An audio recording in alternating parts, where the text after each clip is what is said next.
long forms of the tradition, there are people who would argue that the short form has caused a lot of trouble. Some people believe that. I probably believe it some days. But I understand and accept why they created the short form. But it wasn't meant to be one against the other. It's just an abbreviation that fits on a shade. That's all it is. It's an abbreviation that fits on a shade, you know? I mean, I try to tell people, if you drive to a neighborhood and there's a stop sign, you have to stop, right? That's the law. In certain neighborhoods and communities, they've started to put red lights around the edge of a stop sign. And in certain places, they blink.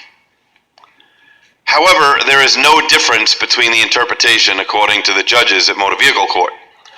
It's a stop sign. One has lights so that you can see it a little bit easier. One does not.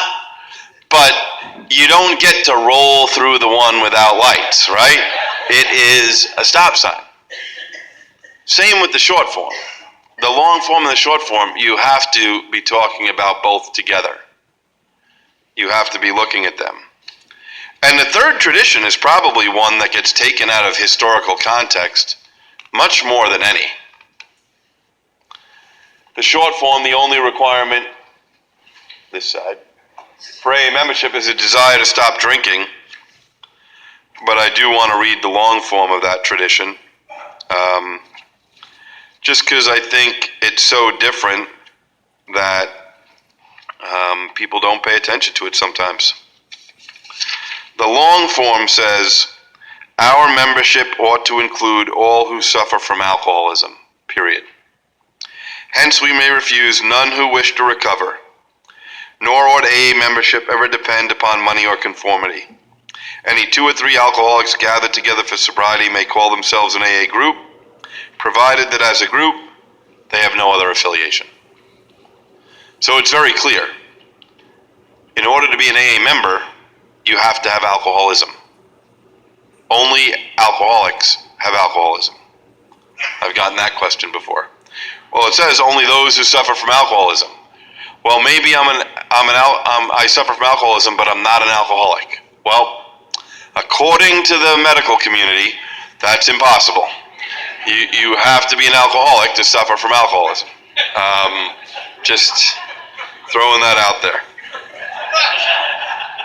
But I do think I am one of those people who believe for a long time we have focused too much on the negative.